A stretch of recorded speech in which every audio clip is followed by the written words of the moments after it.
오늘 드린 말씀은 이제 13장, 11장에서 앞에 내용을 조금 더 미리 말씀을 드리겠습니다. 11장의 내용은 하나님께서 유대 민족을 완전히 버리셨는가? 그렇지 않다 하는 게 이제 주제가 되는데, 비록 교회에 이방인들이 많이 들어와 있지만 그럼에도 불구하고 하나님은 유대인에 대한 놀라운 계획을 가지셨다. 이런 내용으로 전체가 11장의 주제가 됩니다. 그래서 1장 11장 1절부터 10절은 이스라엘이 지금 예수를 믿지 않고 있지만 그 의미는 전적으로 하나님이 이스라엘 사람들을 배제시킨, 즉 하나님 나라에 들어갈 수 없는 사람들로 제외시킨 사람들이 아니다 하는 것이 이제 1장 1절부터 10절입니다. 그래서 지금도 5절에 말한 대로 지금도 은혜로 택하심을 따라 남은 자가 있다. 그러니까 얼뜻 보기에는 이스라엘 사람들 한 사람도 예수 믿는 사람이 없는 것 같지만, 그러나 아직 지금도 변함없이 하나님의 은혜로운 역사는 남은 자들을 구원해 내시고 있다. 이런 말로 1절과 10절의 말씀을 했습니다. 그 다음에 11절부터 32절까지는 이 이스라엘의 그 구원받지 못하는, 겉으로 이스라엘 백성이 구원받지 못하는 것 같은 그런 모습은 일시적인 일이다. 영원한 것이 아니라, 최종적인 것이 아니라 일시적이다. 그렇게 한 것이 이제 11절로 32절까지의 내용이 되겠습니다. 11절부터 12절까지는 이거 좀 명제라고 그랬는데, 중요한 명제는 그들의 넘어짐이 이방인을 풍성히 교회 안으로 들어오게 하지만, 또한 때가 되면 유대인도 결국은 충만한 숫자가 교회 안에 들어온다. 이게 이제 11절부터 12절까지 내용입니다. 그래서 12절에 보면 그들의 넘어짐이 세상의 풍성함이 되며 그들의 실패가 이방인의 풍성함이 되거든 하물며 그들의 충만함이요. 그러니까 유대인들의 충만한 숫자, 물론 그 충만한 숫자는 하나님이 유대인 가운데 선택한 사람들입니다. 그들이 결국은 들어오게 된다. 그런 말로 말씀을 하고, 그 다음에 이제 이방인의 입장에서 결코 유대인들에 대해서 이렇게 부정적인, 그리고 유대인들에 대해서 자만하거나 그들을 무시하는 일을 해서는 안 된다 하는 것이 이제 11절부터 13절부터입니다. 13절부터 22절까지 내용을 말씀했습니다. 나는 이방인의 사도다. 그렇지만은 유대인들의 구원이 너무 분명하고 확실한 것이다 라는 것을 이야기한 것이 이제 22절까지 내용이 되겠습니다. 자, 그 다음에 이제 그렇게 하면서 그들이 이방인들이 그들에 대해서 교만하거나 그들을 비난하지 우습게 여기는, 무시하는 일을 해서는 안 되는 것은 그 뿌리, 그 기초, 이것이 바로 유대인, 아브라함이나 족장들의 믿음이다. 그래서 너희들 이방인이 예수 믿었다고 했을 때 너희는 유대인의 그 뿌리인 아브라함과 족장들의 믿음에 기초한 것이다. 그리고 그들이 참 감람나무다. 너희는 돌감람나무인데 그들에게 접붙여진 것이다. 그렇기 때문에 유대인들에 대해서 자랑하지 말아라. 이런 말로 표현하고 있습니다. 자, 그러면 그렇게 한 것이 이제 22절까지 내용이었는데, 자, 오늘 23절의 내용은 하나님이 이 유대인을 모든 유대인을 특별하게 구원하실 것은 하나님의 위대한 약속이다. 그래서 27절에 내가 그들의 죄를 없이 할 때에 그들에게 이루어질 내 언약, 하나님의 언약입니다. 그래서 유대인의 충만한 수가 들어오게 되는 것은 하나님의 언약이기 때문에 이 언약이 반드시 이루어질 거다 하는 그런 내용으로 이제 23절부터 27절까지 하겠습니다. 자, 그럼 그 내용을 이제 염두에 두시고 이제 23절에부터 합니다. 23절 말씀 보면 그들도 믿지 아니하는데 머무르지 아니하면, 그러니까 믿지 않은데 머물러 있지 아니하면, 여기는 이제 유대인들입니다. 그죠? 유대인들이 믿지 아니하는데 계속해서 머물러 있다면 결국은 그들을 접붙임을 받게 될 거다. 그런 얘기입니다. 그러니까 믿지 않는 상태 가운데 계속 남아있는 사람들이 있겠죠. 지금 이미 믿고 죽게 돌아온 사람도 있고, 그건 남은 자들인데, 그러나 그렇지 않은 믿지 않은 가운데 계속 머물러 있지 않는 사람이 있다면, 하나님이 어느 때가 되면, 이제 그건 뒤에 가서 나오지만은, 하나님이 어느 때가 돼서 유대인 전체를 회복시키는 그때가 되면 그들은 접붙임을 받는다. 이게 이제 23절입니다. 이는 그들을 접붙이실 능력이 하나님께 있음이라. 그러니까 겉으로 보기에는 유대인들이 믿지 않은 것 같고, 저들은 도무지 믿을 것 같지 않고 계속해서 믿지 않는데 계속 머물러 있는 사람들처럼 우리 눈에 보여도 아니다. 접붙일 능력이 하나님께 있기 때문에 하나님의 때가 되면 저들을 접붙이신다. 이런 말이 되겠습니다. 이게 이제 23절의 말씀이죠. 그러니까 이방인도 돌감나무인 우리를 참감나무에게 접붙이신 분도 하나님이시지만, 계속 믿지 않는데 머물러 있는 유대인을 접붙이시는 분도 동일하게 하나님이다. 그러니까 사실은 알고 보면 우리들도 우리가 믿을 수 있는 능력이 우리에게 본래 있어서 믿는 게 아닙니다.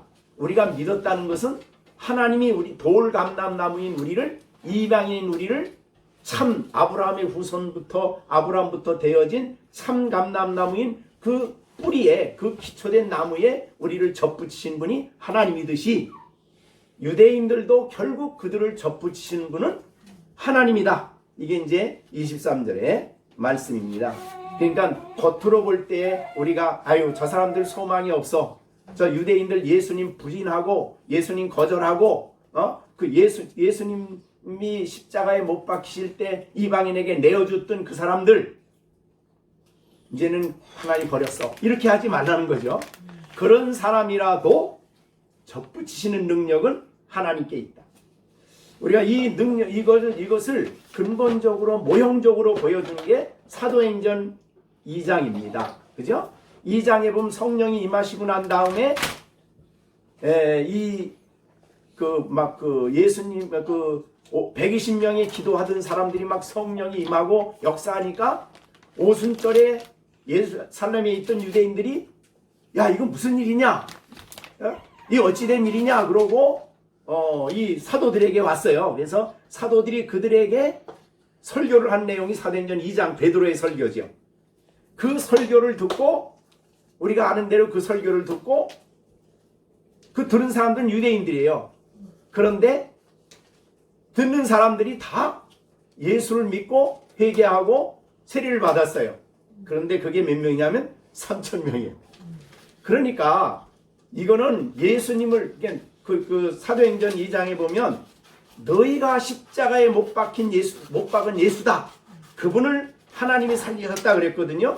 그러니까 거기에 실제로 설교를 듣던 사람들은 2장 36절에 보면 그런즉 이스라엘 온 집은 확실히 알지 너희가 십자가에 못 박았다.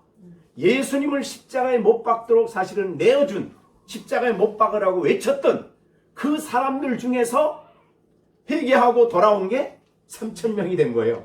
그게 초대교회의 기초죠. 그러니까 근본적으로 이 사람은 도저히 안 돼. 이 사람은 도무지 믿을 사람이 아니야. 이런 말을 우리가 할 수 없는 거예요. 접붙이는 거는 전적으로 하나님의 능력이다. 그리고 그 참 감람나무는 아브라함부터 시작된 신앙의 교회예요. 그 교회 속에 접붙였는데 그런 말입니다. 이게 이제 23절이에요. 다시 한번 그런 의미에서 23절 봅니다. 그들도 믿지 아니하는데 계속 머물러 있지 않는다면 하나님이 때가 되면 그들을 접붙임을 받게 될 거다. 회복될 거다 이 말이죠. 이는 그들을 접붙이는 능력이 교회나 다른 어떤 사람에게 있는 게 아니에요. 전적으로 하나님이 하시는 일이다. 이렇게 얘기한 것입니다. 그래서 우리가 전도를 할 때 어떤 사람에게든지 우리가 이 선입견을 가져서는 안 돼. 선입견을. 이 사람은 절대 안 될 사람이야. 이건 안 되고, 그 사람이 접붙여지는가 안 해지는 것은 하나님의 행하실 일이고, 우리가 할 수 있는 일은 복음을 전하는 일이다. 이렇게 보면 되는 거죠. 그죠? 유대인도 마찬가지입니다. 자, 그 다음에 24절. 내가 원감람나무에서 찍힘을 받고 원돌감람나무에서 찍힘을 받고 참 좋은 참감람나무에 접붙여졌다. 이건 이방인인 사람이 믿은 거예요. 자, 다시 한번. 원돌감나무는 이방인입니다. 찍힘을 하나님이 그걸 찍어내셨어요. 그래가지고 본성을 거슬러 좋은 감람나무에 접붙였어요. 좋은 감람나무는 아브라함부터 시작된 참교회에 접을 붙였다는 거죠. 그건 그리스도에게 접붙였다는 말하고 똑같아요. 그런데 본성을 거슬러 그런 말이 있어요. 본성. 이거는 사람이 태어날 때에 아담 안에 가졌던 본성이에요. 자, 이 본성을 가지고 있으면 복음을 믿을까요? 안 믿을까요? 절대 안 믿는다는 거죠. 이 본성은. 부패한 본성은 오히려 복음을 거절하고 하나님과 원수된 자리, 죄악된 자리, 자기 중심, 자기 본의로 살지, 절대로 이 본성은 하나님께로 예수님을 주로 모시고 내가 죄인이라고 고백하고 예수께로 안 들어온다는 거예요. 그런데 그 본성을 거슬러야 되는데, 이것을 거스리고 좋은 감람나무에 접을 붙였다는 것은 거듭나게 해서 그런 말이에요.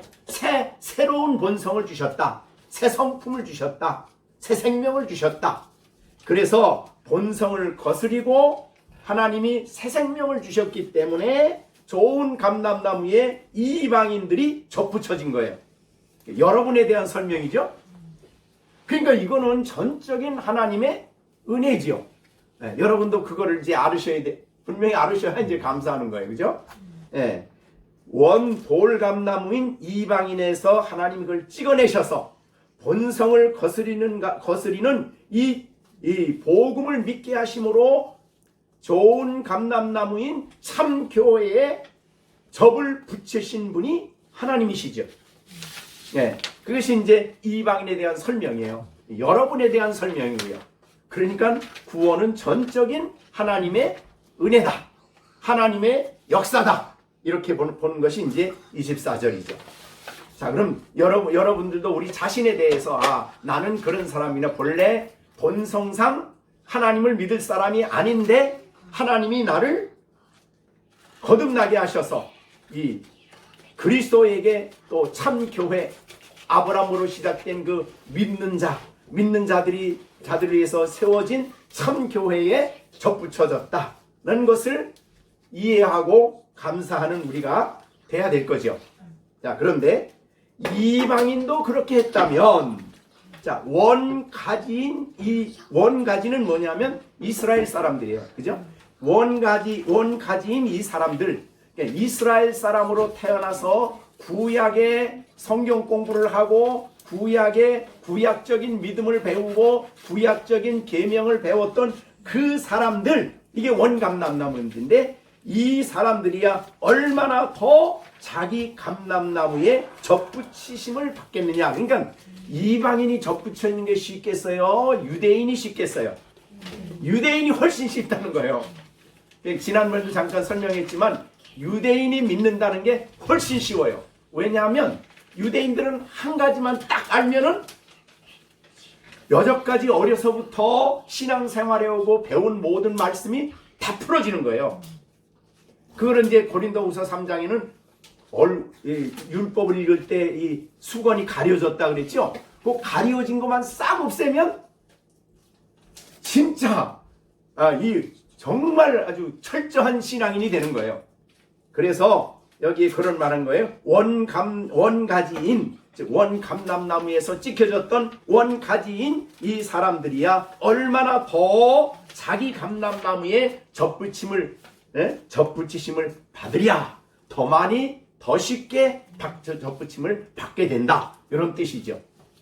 자, 우리가 예수를 어렸을 때 믿는 게 유익하겠어요? 나이 많아서 믿는 게 유익하겠어요? 예. 잘 지금은 이러고 있지만 어렸을 때 믿는 게 훨씬 더 나중에 신앙생활 하는데 훨씬 유익합니다.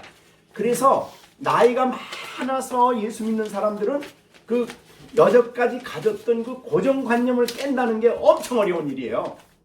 그래서 하나님도 그렇게 생각해요. 예, 그래서 우리 신학교 때 배운 그 교수님 한 분이 그런 얘기했어요. 자기는 이제 자기 먼저 교회 나오고 어머니가 늘 자기를 위해서 아침마다 정한수를 떠놓고 내 자식 잘 되게 해주세요, 신령님, 이걸 계속 했다는 거예요. 계속 기도를 했다는 거예요. 그런데 이제 나중에 그 아들의 전도를 받고 어머니가 예수를 믿었어요. 그런데 그 아침마다 정한수 떠놓던 그 열심이 새벽 기도로 바꿔졌어요. 근데 새벽 기도로 바꿔진 건 좋은데 복음을 잘 모르고 산신령유에다가 예수님만 붙여놓고 잘하게 해주세요, 잘 되게 해주세요, 이것밖에 안 한다는 거야. 그러니까 복음을 올바로 이해하고 하나님의 뜻을 따라 사는 이것에는 별로 관심이 없어요. 내 자식 잘 되고 그저 형통하고 건강하고 무병장수하면 되는 거예요. 그러니까 그 이름만 바꿔졌지 내용은 별로 바꿔진 게 없다, 이런 얘기를 한 기억이 나요. 그러니까 나이가 많아서 믿게 되면은 그 형성된 고정관념을 바뀐다는 게 굉장히 힘든 거예요. 예, 그런데 그렇기 때문에 유대인들은 어려서부터 부모 때부터 할 일을 행하고 율법을 쫙 해서 유대인의 그 종교 생활에 익숙돼 있다가 수건이 벗겨지고 죽게 돌아와서 예수를 딱 믿으니까 여태까지 자기가 했던 모든 게 다 예수에 대한 설명이야. 금방 다 이해가 되잖아요. 예? 삼일체 하나님, 유일하신 하나님, 뭐 거기에 제사, 제도, 그 다음에 모든 구약에 나오는 모든 게 다 모형이고 실체는 예수님이라는 걸 알게 되니까 구약이 한눈에 확 들어와 버리는 거예요, 그냥. 그러니까 얼마나 그들이 쉽겠어요. 그래서 24절이 그걸 설명하는 거예요. 원감람나무에서 찍힘을 받고 본성을, 이 부패한 본성을 거슬러 좋은 감람나무에 접붙임을 받은 게 이방인인데, 원 가진 이 사람들이야 얼마나 더 자기 감람나무에 접붙임 받는 게 쉽겠냐, 얼마나 더 잘 되겠느냐, 이런 말이죠.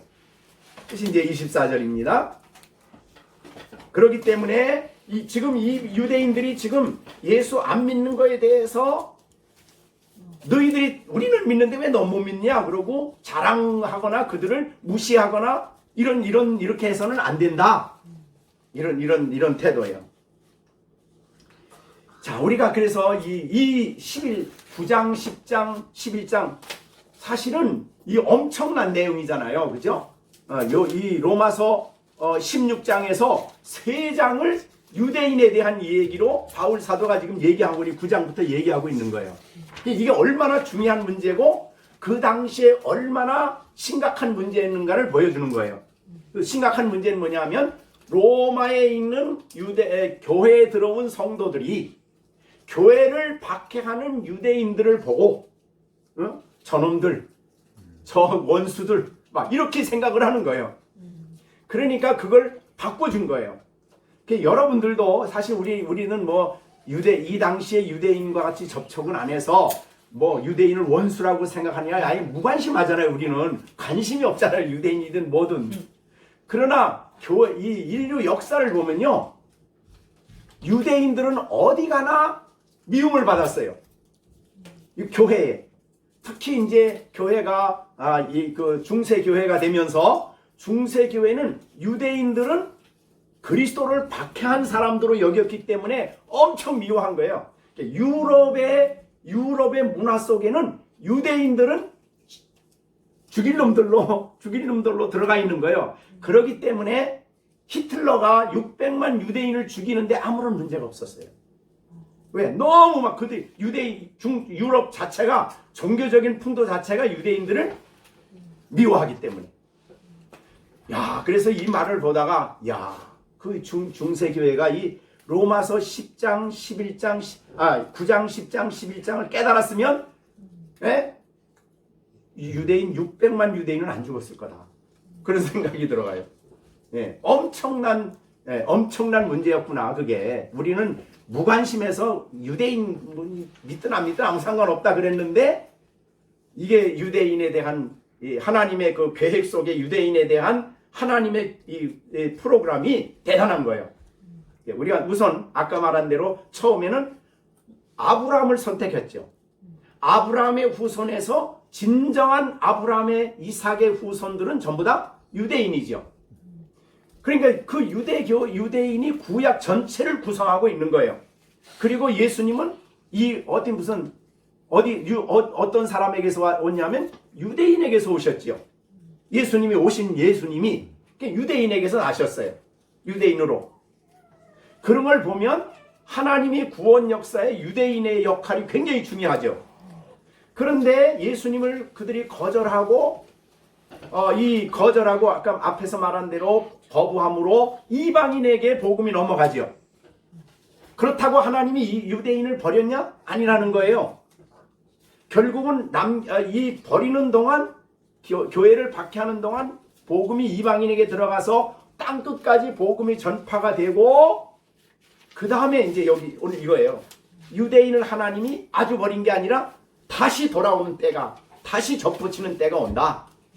이 때가 엄청난 이 변화가 이제 일어날 거예요. 물론 지금은 부분적으로 남은 자들이 지금도 돌아오고 있어요. 그런데 이 엄청나게 돌아오는 이 접붙임이 일어나는 그때는 이거는 아주 독특한 사건이 될 거예요. 특별한 사건. 자, 여러분들이 교회 역사에 있어서 이런 사건이 있어요. 오순절에 성령이 임하셨잖아요. 그래서 거기에 많은 유대인들이 예수 믿고 구원받았어요. 근데 그들은 유대인에게만 복음을 전해요. 이방인에 가야 되는데. 근데 그래서 어느 정도냐면 베드로가 이 고넬료의 집에 갔다는 소식을 듣고 예루살렘에 있는 믿는 유대인들이, 사도들이 다 합해서 장로들이 막 베드로에게 막 뭐라 그러죠. 어찌해서 네가 유대인에게 가느냐, 이제 이방인에게 가느냐, 어떻게 밥을 같이 앉아 먹냐, 이렇게 할 정도로 이방인에게서 배타적이에요. 믿는 사람들도. 그런데 그들이 그렇게 배타적이었기 때문에 바울이 복음을 전할 때 다메섹에 가서 유대인들에게 복음을 전하고 가는 곳마다 전해도 다 배타적이에요. 그러니까 이방인에게로 가. 그래서 이방인에게 땅끝까지 복음이 전파된 거예요. 이게 하나님의 구원 역사라 앞에서도 얘기를 했어요. 자, 그렇게 구원 역사예요. 그러나 이런 사건이 있고 난 다음에 하나님은 유대인들이 지금 남은 자가 계속 돌아오고 있지만, 우리가 이제 이스라엘 선교하잖아요. 아직도 돌아와요. 거기 있는 사람 돌아오지만 그 정도는 아니야. 아주 놀라운 사건이 일어날 때가 있어요. 그것은 이방인의 충만한 숫자가 들어오면 하나님이 집중적으로 그들을 참감나무에 접붙이는 때가 온다는 거죠. 이것이 이제 그 때에 대한 얘기가 그래서 그 다음에 나와. 25절. 형제들아, 너희가 스스로 지혜 있다 하면서 이 신비를 너희가 모르기를 원치 않는데, 이 신비예요. 이건 비밀이에요. 하나님의 뜻이기 때문에 비밀이에요. 그죠? 이방인의 충만한 수가 들어오기까지 이스라엘의 더러는 우둔하게 된다. 이 우둔한다는 말은 깨닫지 못한다는 거예요. 그러니까 이방인의 숫자가 들어올 때까지는 유대인들은 못 깨달아. 그러니까 그 수건이 계속 가려져 있고 예수께로 안 돌아와. 예, 이게 이제 25절이에요. 그러니까 들어오기까지예요. 어느 때까지 그럼 유대인들이 복음을 거절해요? 이방인의 충만한 수. 그 충만한 수는 이방인 전부가 아니에요. 이방인 가운데 하나님이 구원하시기로 창세전에 계획한 사람들이 다 들어오는 때, 그때까지 이들은 하나님이 국가적으로 유대인의 전반적인 유대인들이 안 믿도록 하나님이 우둔하게 만들어 두신 거예요. 이게 비밀이에요. 하나님의 비밀이에요. 근데 우리는 지금 비밀이 아니에요. 왜? 하나님이 성경을 통해서 바울에게 알려주셨고 우리에게 알려주셨기 때문에. 그럼 언젠가는 이방인에게 복음이 다 전파되고 됐을 때에 이 유대인들이 이 우둔한 이 유대인들에게 26절 온 이스라엘이 구원받는, 온 이스라엘이요, 한두 사람이 아니에요. 온 이스라엘이 구원을 받는다, 이렇게 됐어요. 자, 이 여러분들이 하나님의 구원 역사가 일어나면 어떤 상황이 벌어지는가, 이제 대개 이런 특별한 사건입니다. 우리나라에 그 평양대 부흥이 있었어요. 평양. 처음에 선교사들이 와가지고 뭐 전도하고 성경 전하고 막 그래 조그만 믿고 박해도 받았는데 1919년 평양에 놀라운 성령이 막 창대현 교회에 부어지고 온 평양 전체가 다 예수 믿는 거예요. 막 그냥 변화가 일어나고 막 회개가 일어나고 막 엄청난 역사가 일어났어요. 이걸 평양대 부흥이라 그래요. 그래가지고 이 북한에 믿는 사람들이 엄청 많아졌어요. 근데 그들은 그 은혜가 임하니까 그 성령의 특별한 역사가 오니까 접붙여진 사람들이 견디질 못하고 막 하나님 말씀을 배우러 한 주, 두 주 막 사경을 했어요. 그때. 그 다음에 멀리서 있는 사람들은 밥 먹을 거 싸가지고 와가지고 붕해하고 막 그렇게 해서 엄청난 부흥을, 그래서 이 제2의 예루살렘이라는 말이 그때 붙인 거예요. 그리고 난 다음에 6.25가 일어나면서 그 공산당이 북한에 들어오면서 믿었던 사람들이 전부 다 신앙을 지키려고 남쪽으로 내려온 거예요. 그래서 남쪽이 그때 부흥이 된 거예요. 자, 그렇게 이뤄졌는데 예루살렘도 오순절에 3,000명이 회개하고 난 다음에 사도행전에 뭐 5,000명, 2만 명 막 그렇게 해가지고 온 예루살렘이 전부 다 믿는 사람이 돼버렸어요. 그런데도 흩어지지 않고 자기들끼리 복음 전하고 자기들끼리 뭐 이거 하고 그러니까 스데반 집사님의 순교가 일어난 거예요. 그때에 각 지역에서 왔던 사람들이, 훈련받은 사람들이 각 땅으로 다 흩어져서 간 곳에서 복음을 전했다, 이렇게 됐어요. 그러니까 하나님의 역사가, 특별한 역사가 임할 때가 있는 거예요. 그게. 그리고 난 다음에 이제 영국의 종교개혁이 끝나고 난 다음에 어느 정도 지나고 나니까 사람들이 열정이 식어지고 그 다음에 형식화되어지고 그 다음에 교회는 나오는데 술 먹고 담배 먹고 막 별짓 다 하고 막 윤리적으로 형편없어졌어요. 그때에 화이트 헤드인데 그 사람이 또 그 다음에 존 웨슬러, 이 사람이 활동할 때에 엄청난 붐이 일어났어요. 영국에 평양과 같이. 그래가지고 막 가서 부흥회라면 한 도시, 탄광촌 같은 데는 한 도시 전체가 다 말씀을 듣고 막 나오지 않은 사람도 집에서 막 가슴을 치며 회개하고 막 그래가지고 술집이 다 없어지고 모든 윤리가 새로워지고 이런 엄청난 역사가 영국에 일어났어요. 그리고 난 다음에 인도에도 한번 그랬어요. 이런 역사예요. 그러니까 이 역사는 보통 그냥 선교사가 전도해서 몇 명 믿는 정도가 아니라 하나님의 역사가 갑자기 역사가 임할 때에 성령의 역사로 막 특별한 사건이 일어나는 거예요. 성령의 부으심이 일어나는 거예요. 이게 바로 오늘 본문이에요. 26절. 자, 그러니까 충만한 수가 들어오기까지 이스라엘 더러는 우둔해져요. 안 믿어요. 완고해져서 복음을 안 받아들여. 예. 근데 눈이 우둔하다는 말은 깨달음이 없다는 뜻이죠. 복음을 들어도 안 깨닫는다는 거예요. 그런데 26절 그리하여 때가 되면 온 이스라엘이, 그러니까 이방인의 충만한 수가 들어오면, 그렇게 되면 온 이스라엘이 구원받는, 이스라엘 전체가 회개하고 막 성령이 역사해서 막 그들이 주께로 돌아오는 부흥운동이 일어난다 이 말이죠. 이거는 교회 역사에 있어서 특별한 사건입니다. 예, 오순절 같이 우리나라의 그 평양에 또 영국에 이런 역사 같이 일어나게 되면 하나님의 특별한 구원 역사가 막 일어나게 되는데, 기록된 바, 이거를 뭐라고 기록했냐면, 기록된 바, 이사야 59장 20절이죠. 구원자가 시온에 오사 야곱에게 경건치 않은 자들을 돌이키시나, 회개케 하신다 이 말이죠. 그러면 시온에 오시는 구원자는 예수님이십니다. 그런데 시온에 오신다 그랬어요. 이 시온에 오신다는 말은, 예수님이 이 땅에 오신다는 말이 성경에 쓸 때에 초림할 때 쓰는 말이에요. 초림할 때.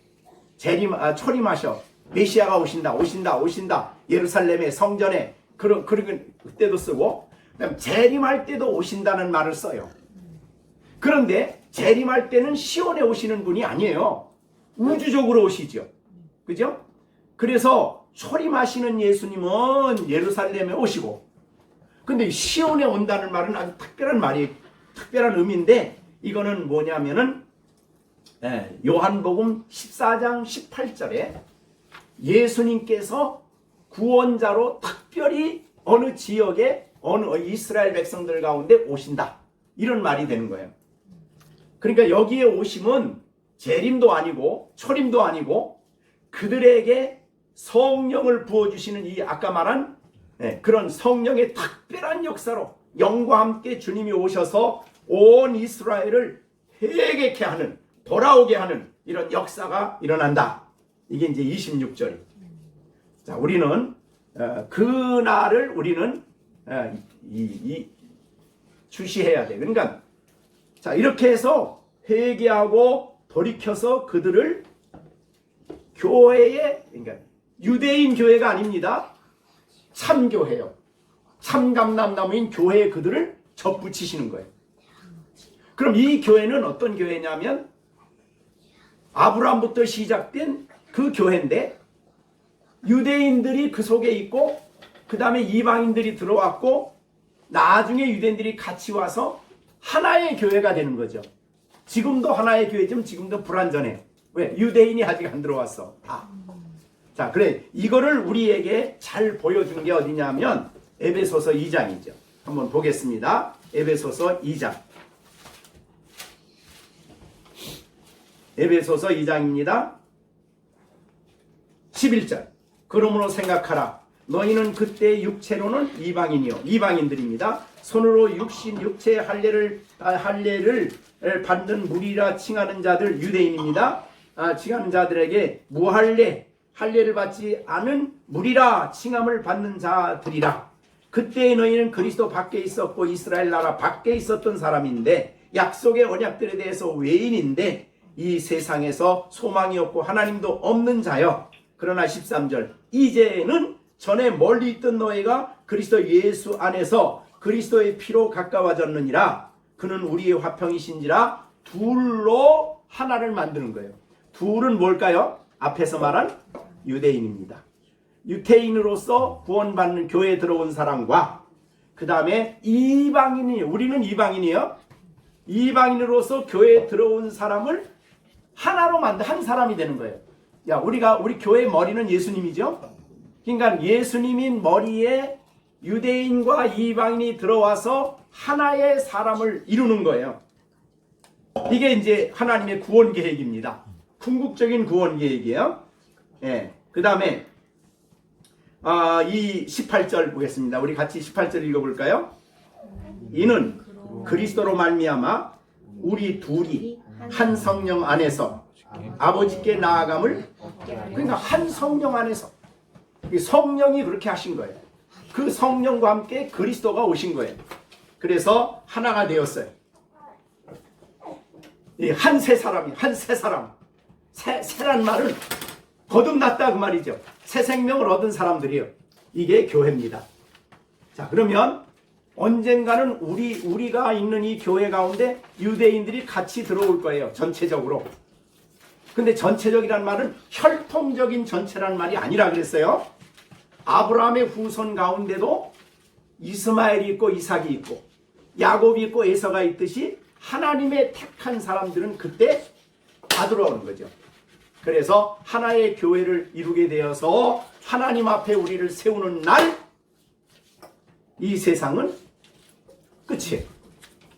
그게 역사의 종말입니다. 우리는 그날을 바라보며 사는 사람들이고 그날을 소망하며 사는 사람들. 이게 하나님의 비밀이에요. 그러니까 이 세상의 사람들은 역사가 영원히 계속된다고 생각을 하거나 아니면 자멸한다고 생각하거나 뭐 어떻게 이런 다른 해석을 할 수 있지만 성도들의 비밀은 그게 아니죠. 뭐 환경이 오염되고 뭐가 어떻게 되고 역사가 어떻게 돼서 뭐 우주 지구가 뭐 다 없어지고 이런 말을 하는 거는 모르는 사람들이고 여러분은 비밀을 알아요. 어떤 비밀이냐면 이방인의 구원, 그 다음에 유대인이 돌아와서 한 사람을 이루어 머리가 되시는 그리스도 안에 하나의 거룩한 교회, 새로운 하나님의 교회, 새 생명을 얻은 사람이 되어서 하나님 앞으로 나아가는 것이 역사의 종말이에요. 그럼 그들이 어떻게 구원받느냐? 27절입니다. 27절 우리 같이 한번 읽어보겠습니다. 27절 내가 그들의 죄를 없이 할 때에 그들에게 이루어질 내 언약이 이것이다. 그러니까 죄를 없이 한다 그 말은 뭐예요? 유대인이 회개할 때도 우리와 똑같은 상황이 벌어지는 거예요. 그러니까 우리의 구원은 회개하고 예수 믿어서 죄 용서받고 의롭다함을 얻고 우리는 그렇고 유대인은 다른 방법으로 구원 얻는 게 아니에요. 똑같이 죄 사함을 얻어요. 그 말은 우리와 똑같이 예수 믿고 똑같이 회개하고 똑같이 변화되는 거예요. 그럼 그들의 회개를 우리에게 잘 보여준 게 이제 우리가 물론 이제 신약의 교회들에게도 적용이 되지만 스가랴에 나오는 말씀이에요. 우리 이제 교회 이름 가정교회 이름하고도 연관되어 있는데 자 우선 12장 보겠습니다. 스가랴 12장 10절. 자 이때 어떤가 보세요.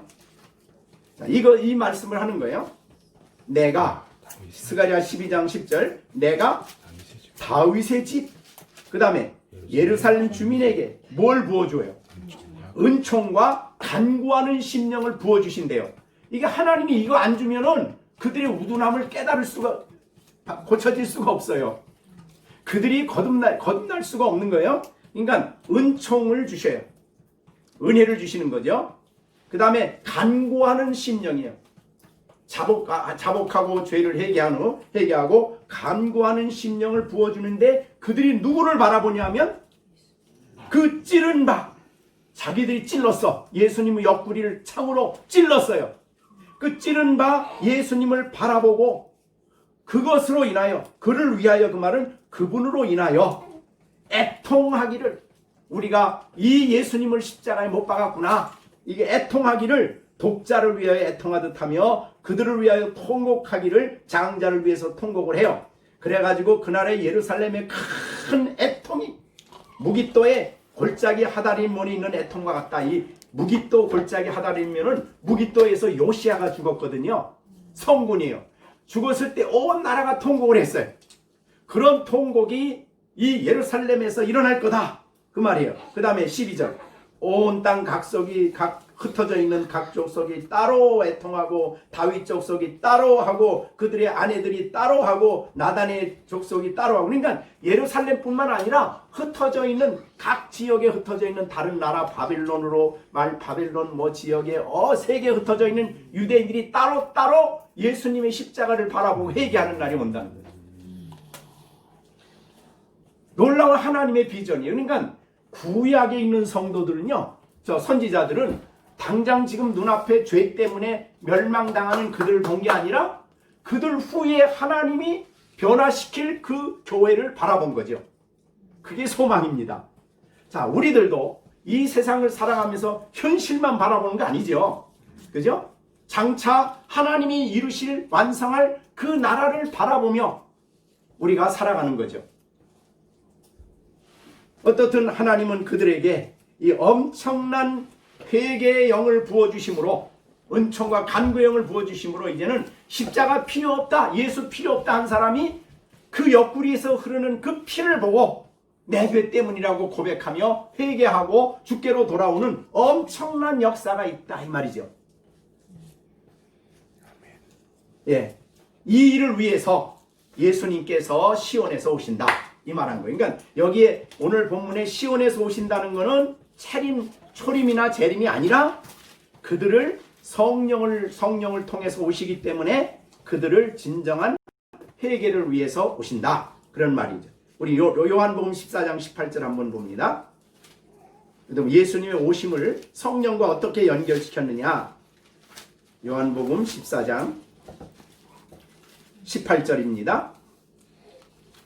자, 내가 너희를 고아와 같이 버려두지 아니하고 너희에게로 오리라. 이게 오리라 이거예요. 오리라. 세상은 조금 있으면 세상은 다시 나를 보지 못할 것이로되 너희는 나를 보리니 이는 내가 살았고 너희도 살아있겠음이라.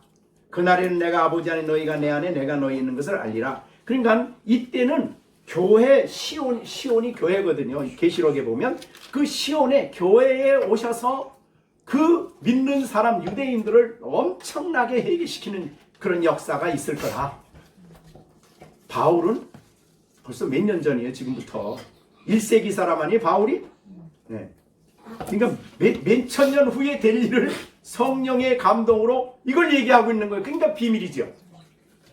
사람이 계획하거나 사람이 하려고 하는 일이 아니에요.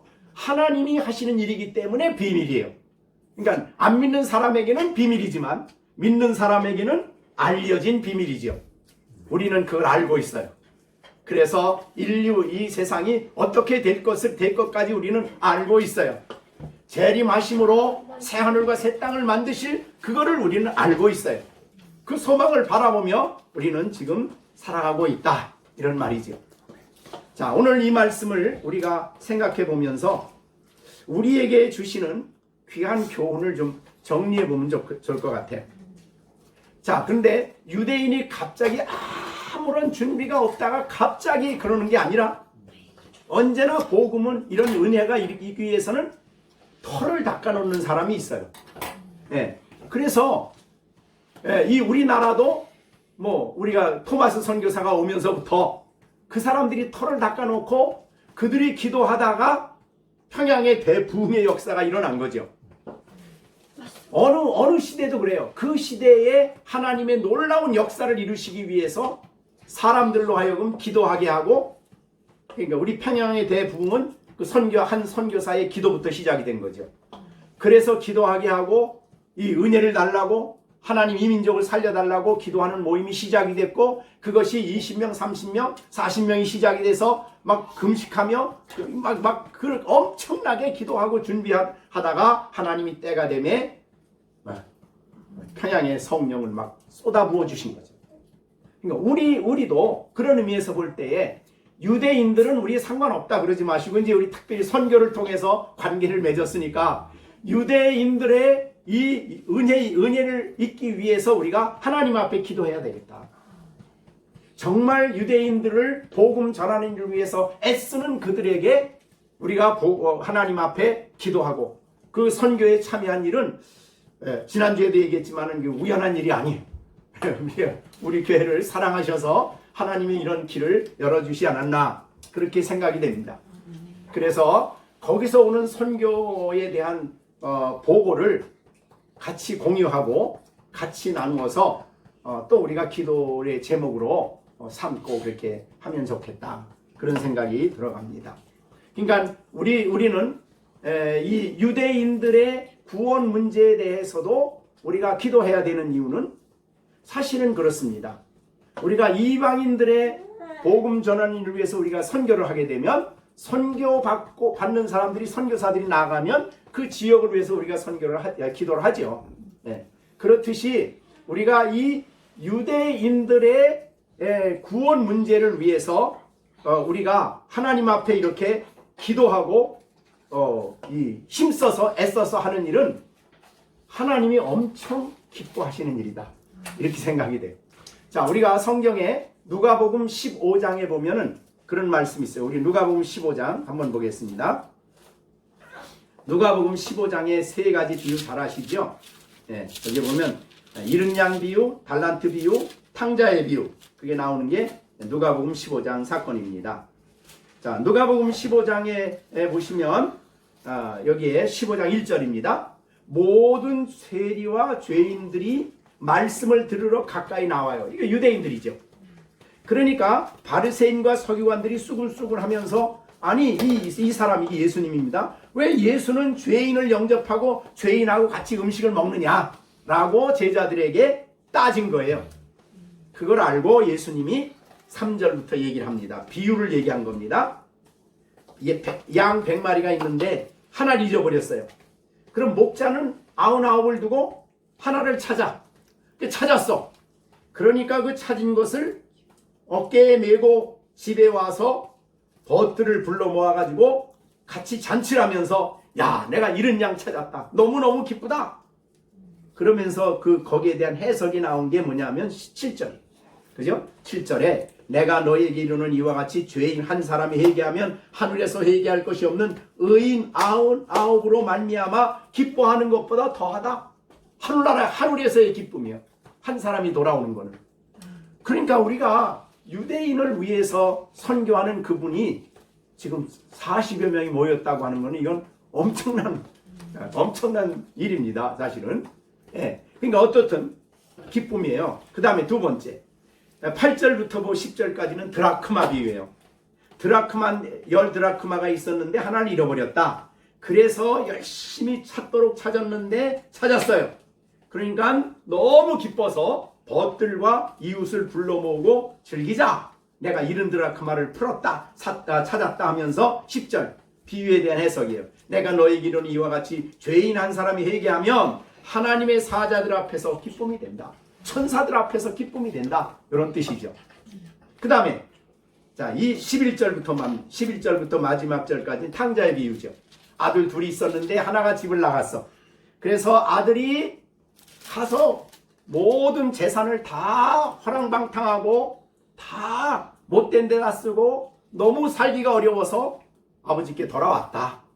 그랬는데 아버지께 돌아온 게 아버지가 그냥 가서 끌어안고 입을 맞추며 옷을 다 가려입히고 신발을 신고 가락지를 끼우고 온 주위 사람 동네 사람 와가지고 막 잔치를 했다.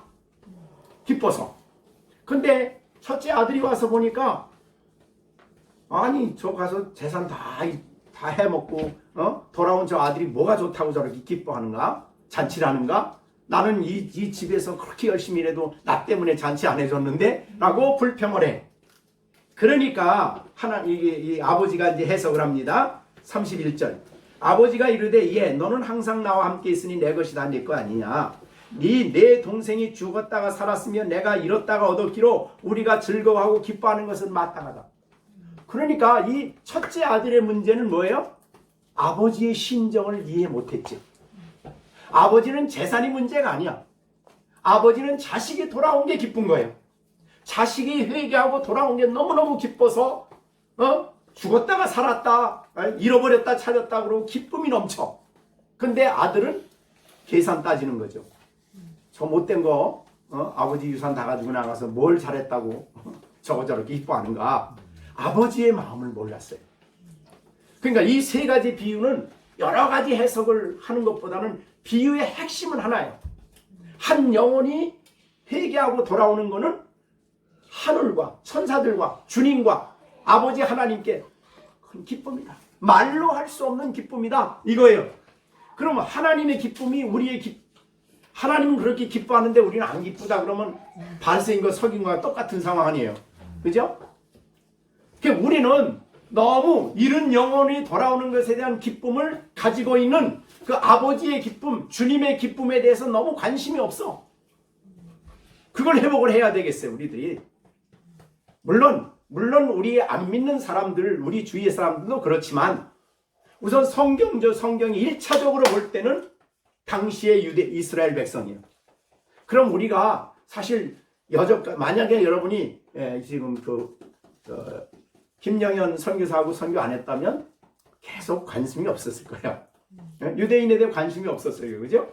근데 이제 이스라엘 민족에 이루어지는 일에 대해서 이제 정보를 듣게 됐고, 또 알게 됐고, 또 우리가 부족하지만 그 일에 동참하는 거죠. 선교에 동참할 때에 그들이, 선교사들이 그 회개하고 그 말할 수 없는, 이 시대의 탕자들이죠.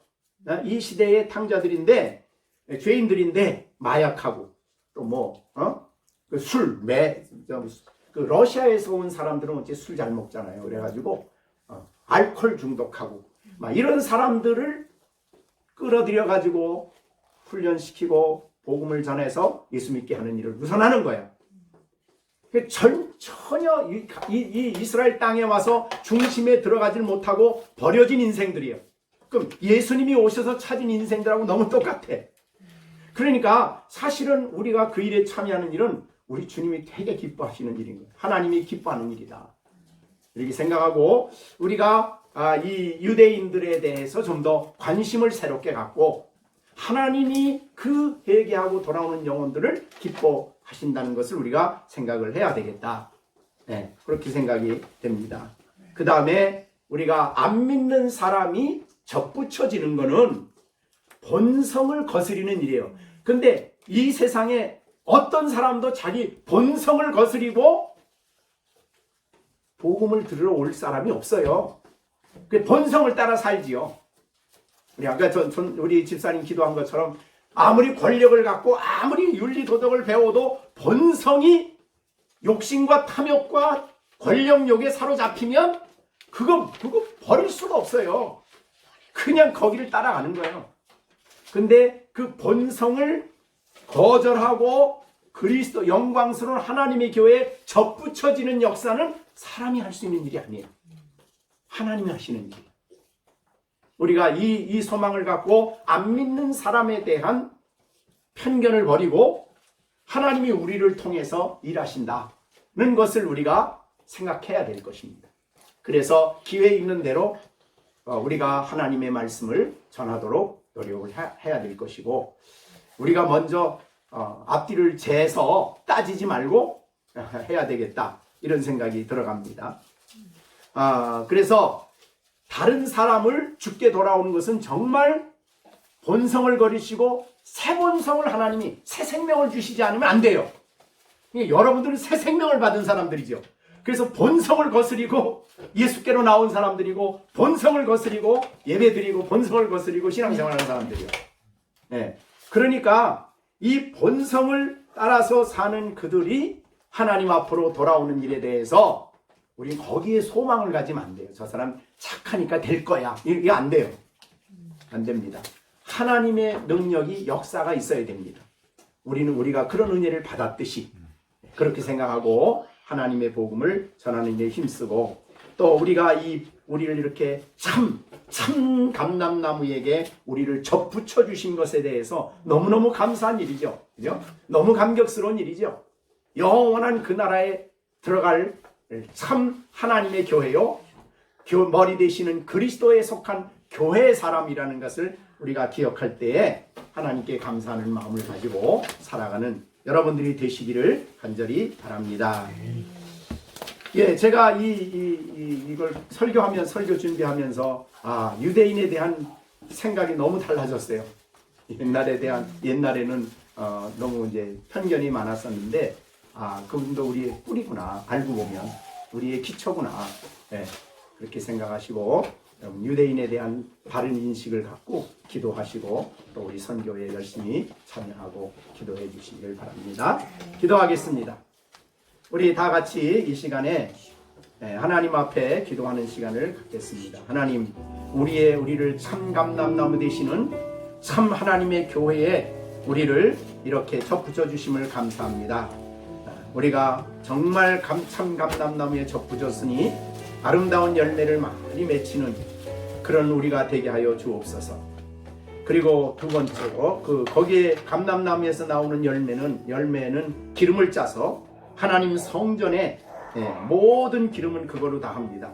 우리가 하나님 앞에 아름다운 열매를 맺혀 하나님께 헌신되어지고 쓰여지는 우리가 될 수 있게 해달라고 우리가 함께 기도해야 되겠고, 두 번째는 우리가 유대인들에 대한 우리의 잘못된 편견을 고치고 하나님 김영현 선교사님 붙들어 주셔서 저의 사역에 아름다운 열매가 많이 맺히게 하시고, 또 우리가 다 알진 못하지만 유대인들의 전도를 위해서 복음을 위해서 애쓰는 선교사들에게 하나님께서 은혜를 주셔서 저들의 사역을 통해서 많은 영혼들이, 남은 자들이 돌아오는 놀라운 역사가 오늘날도 있게 하여 주십시오.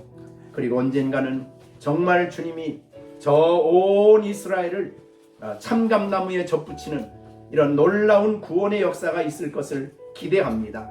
또 그날이야말로 우리 주님 재림이 가까운 그날인데, 우리가 그날을 바라보며 이 땅끝까지 이방인의 충만한 수가 들어와야 되니까 복음 전하는 일에 우리도 같이 기도하며 힘쓰는 우리들이 될 수 되겠사오니 은혜 주시고 힘 주시기를 간절히 바랍니다. 그렇게 우리가 함께 주신 말씀 사용하시면서 함께 기도하겠습니다. 기도하십시다. 은혜로우신 아버지 하나님, 오늘도 귀한 하나님의 복음의 말씀을 듣고 진리의 말씀을 듣고 오늘날도 예수를 믿고 주께 돌아오는 놀라운 일이 이스라엘 땅에도 있어지게 하시고, 김영현 선교사님 하나님께서 힘 주시고 능력 주셔서 이 사명을 잘 감당할 수 있도록 도와주시옵시기를 간절히 바라고 원하옵나이다. 하나님, 우리의 신앙은, 우리는 본래 돌 감람나무의 가지였는데 우리의 본성을 거스리고 그것을 잘라서 참감나무에 접붙여 주셨음을 감사드립니다.